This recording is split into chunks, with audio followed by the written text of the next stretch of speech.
Can you blink, boys and girls? So can I. Does your abdomen light up when you blink? No? Are you sure? How can you tell?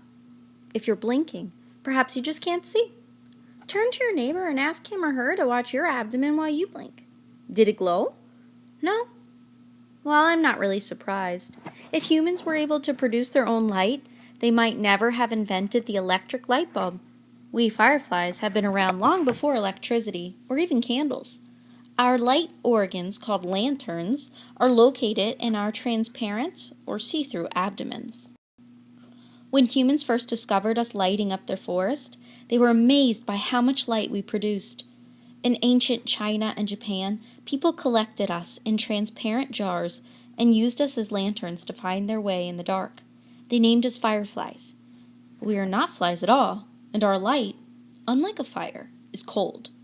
Cold light is the way your ancestors explained our beautiful, magical light. Scientists know that chemical reactions create the light, and they describe this process with a much bigger word. They call it bioluminescence. Can you say that?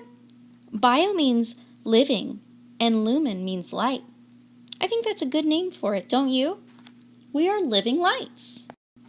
Other animals and plants glow or light up like tiny electric bulbs, but most of them live in the ocean. Certain types of squid, jellyfish, corals, and even sharks glow beneath the water. Plants such as algae in the ocean can also glow on the surface of the water. At times, this bioluminescence is so bright that it looks as if someone flipped a switch beneath the water. It's less common to find land animals that glow or give off light. I've told you that we are called fireflies, but do any of you call us by another name? We're also called lightning bugs, but we are neither flies nor bugs. We are beetles, another group of insects. Take a close look and see. Like all insects, we have 3 body parts: head, thorax, and abdomen, 6 legs, 2 antennae, an exoskeleton, and like most insects, 2 pairs of wings. We undergo a complete metamorphosis, changing from egg to larva to pupa to adult. Some of our eggs and larvae even glow. Have you ever heard of a glowworm? Glowworms are also misnamed. They're not worms at all.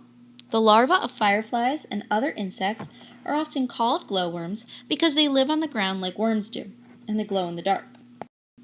In order for any animals to survive, they must reproduce or have babies. That means we must all work hard to attract mates. Fireflies glow when they are seeking mates. The males fly through the dark, flashing very specific signals to females who sit patiently and wait for them. Our yellowish-green lights stand out against the night sky as we signal one another with special codes. When a female recognizes a male's code as being from the same species, she flashes the same code back to him, and the male lands beside her. Have you ever noticed how some fireflies flash close to the ground with one pattern, but others seem to be higher in the air with a different flash pattern at a slightly later time of night? These are males of different species, attracting their own females. Watch us next summer, and you'll see what I mean. Hi there! I bet you were surprised to see me today. I'm not bioluminescent. I don't glow, but I do sing. That's what I want to talk to you about today. Other ways that insects communicate or share information. Fireflies are silent communicators, flashing their glowing lights back and forth. How do you communicate with one another? You talk, don't you? And what do you use to talk? Your mouths, of course. Although we insects use mouths for eating just like you, we have no vocal cords or voice boxes, so we don't use them for talking and singing. Even so, we grasshoppers can be a noisy bunch. Have you ever heard grasshoppers sing on a summer day? You won't hear any words, but you will definitely hear a chorus of sounds. Just like birds, each type of grasshopper produces a different song. If you listen closely, you can tell what type of grasshopper is singing by its song. Nearly all grasshoppers have 2 pairs of wings, but we seldom use them for flying because we spend so much of our lives low to the ground. Male grasshoppers use their wings for communicating with one another. Female grasshoppers do not sing, but they listen very carefully.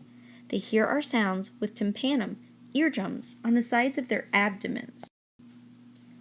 Grasshoppers, locusts, and crickets all make sounds by rubbing body parts together, and sometimes two wings and sometimes a leg and a wing. To make sounds, I lift my wings and rub the front wings together. The vane, composed of many tiny teeth on the bottom of one wing, rubs against the sharp edge or scraper on the top of the other wing. It's like rubbing your fingers along the teeth of a comb. As the two parts rub together, the wings vibrate, moving back and forth rapidly to produce the sounds that you hear. You may be familiar with my cousin the katydid. Katydids have long antennae, just like me. As they rub their front wings together, it sounds like they are calling out, "Katydid, katydid." Their high-pitched calls become faster and faster as the outside temperature rises. Some people even say that you can tell how hot it is by the number of times per second a katydid chirps. If katydids live in your part of the world and you are patient enough, you may want to try counting the number of chirps you hear every 5 seconds. Add 39 to that number, and you may have an accurate reading on the temperature, depending on the species of katydid you are hearing.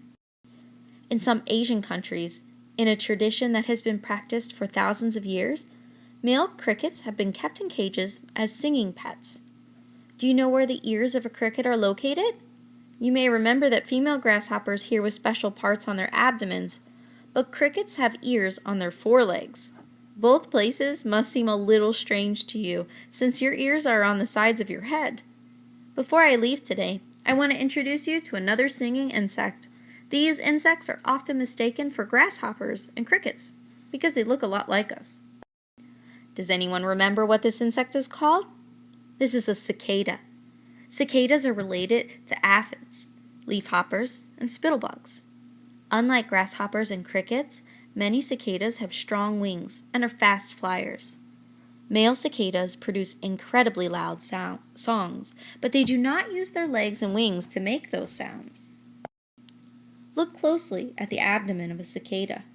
On its underside, close to the thorax, a cicada has a pair of sound-producing organs called tymbals. These ribbed membranes are a little like the skin of a drum. The cicada uses its muscles to vibrate these drum-like organs. The tymbals pop and click as they move in and out. Their sound is amplified, or made louder, inside the mostly hollow abdomen, acting like a drum and creating a loud buzzing song. The shrill sound of hundreds or thousands of cicadas singing together on a warm summer evening may be very, very loud. Grasshoppers, crickets, and cicadas all use sound to communicate in much the same way that fireflies use their lights. Males attract females for the purpose of mating, making sure that these winged insects will continue to survive.